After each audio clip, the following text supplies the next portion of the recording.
Bharatiya Janata party के पूर्व MLC Shri Vikram Randhawa जी का एक वीडियो वायरल हुआ है। उसी सिलसिले में आज आप सबको यहाँ हमने कष्ट दिया है। अब पता नहीं वो किस गुस्से में थे, जहाँ किसी के उकसावे में आके बड़ी जल्दबाजी में उन्होंने एक प्रेस कॉन्फ्रेंस की है और उस प्रेस कॉन्फ्रेंस में वो बात कम कर रहे थे, गोलियां ज़्यादा चला रहे थे। अब पता नहीं कारण पीछे क्या था। क्रशर्स का इशू यहाँ कई 2-3-4 वर्षों से चल रहा है। कुछ बात इलीगल माइनिंग की है, वो कारण थे। सरकार ने इलीगल माइनिंग बंद की है, वो फ्रस्ट्रेशन थी। पर जो भी कारण थे, आज उन्होंने एक बड़ी जल्दबाजी में प्रेस कॉन्फ्रेंस की और उसमें कुछ हमारे ऑफिस पे भी आरोप लगाए हैं। डॉक्टर साहब पे उन्होंने सीधे सीधे आरोप लगाया है और इसीलिए ये प्रेस कॉन्फ्रेंस हम कर रहे हैं। ये आरोप उन्होंने किन तथ्यों पर आधारित लगाया है ये उनको पता होगा, परंतु कोई अगर उनके पास सबूत है तो अगले 24 घंटे के अंदर उनको प्रेस में, पब्लिक में आके उन सबूत को लेके आना चाहिए। नहीं तो जैसा कि मंत्री जी ने भी कहा है, क्योंकि वो हमें डिफॉर्मेशन का केस हमारी तरफ से बनता है, 24 घंटे के अंदर अंदर उनको ये सफाई अपनी पब्लिक में देनी चाहिए। जहाँ तो वो सबूत लेके आएँ, जहाँ फिर पब्लिकली माफ़ी मांगें।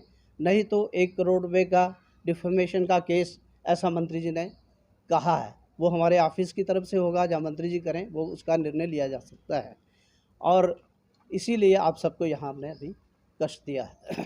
सर, उनका कहना है कि उन्हें हरासमेंट जो है वो लगातार की जा रही थी और पार्टी में कई ब्लैक शिप्स हैं जो इस प्रकार की एक्टिविटीज़ में इन्वॉल्व हैं। वो खुद पार्टी के पुराने जो लीडर हैं, तो ऐसे में सर उनका आरोप लगाने के पीछे क्या वजह हो सकती है? यही बात है कि वो पार्टी के सीनियर नेता हैं, इसीलिए हम भी प्रेस कॉन्फ्रेंस कर रहे हैं। उनका कहना हमने गंभीरता से लिया है, परंतु किस परेशानी में आके उन्होंने ऐसा कुछ कहा और किसके दबाव में ऐसा उन्होंने कहा है, वो बात हम भी कुछ समझने की प्रयास कर रहे हैं। बाकी अगर उन्होंने अपना ये बात पहले की है तो किससे की है, वो किसी का उन्होंने नाम नहीं लिया है। उन्होंने पार्टी में अगर किसी से बात की है तो उसका नाम लें, किस व्यक्ति से इस विषय पर चर्चा हुई है। हमारी तो इस विषय में कोई जानकारी नहीं है। सर, एडमिनिस्ट्रेशन वो भी सिखाती है और जिस तरह की भाषा उनके द्वारा इस्तेमाल की गई, इस पर क्या कहेंगे कि भारतीय जनता पार्टी के नेता बाकी नेताओं को तो ज्ञान देते हैं, लेकिन भारतीय जनता पार्टी के अपने नेता इस तरह की भाषा का इस्तेमाल करेंगे? देखिए, ये बड़ा कष्ट हुआ कि अगर किसी का दुश्मन भी हॉस्पिटल में हो तो उसके बारे में ऐसा तो हम कभी नहीं कहेंगे कि वो हॉस्पिटल में है और हॉस्पिटल से कभी वापस ना आए।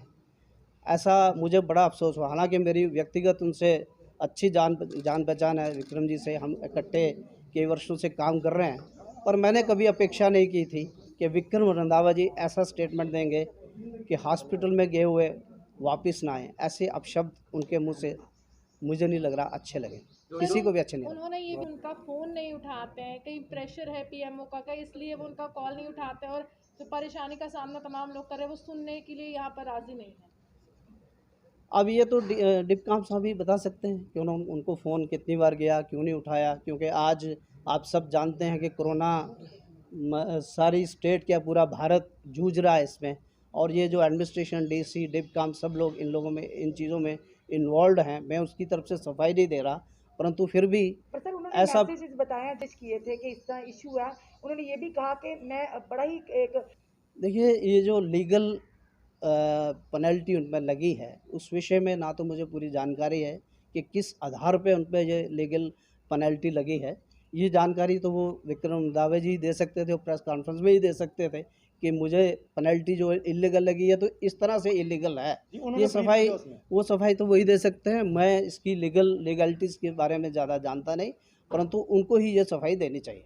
तो आप ये मानते हैं कि नेचुरली किसी पे भी आरोप लगाया, आम आदमी पे भी अगर कोई आरोप लगाता है तो उसको सबूत तो लाने ही चाहिए। बिना किसी सबूत पे किसी पे भी आरोप ऐसा लगाना मेरे हिसाब से तो ठीक नहीं है।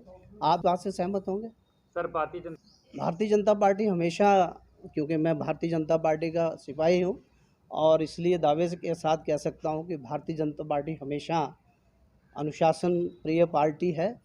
जो अनुशासन कहेगा, जो अनुशासन का मार्गदर्शन होगा, भारतीय जनता पार्टी उसी तरह से ही काम करेगी। ऐसा हमारे अधिकारी हमेशा से करते आए हैं, आगे भी ऐसा करेंगे और इसमें भी ऐसा ही करेंगे।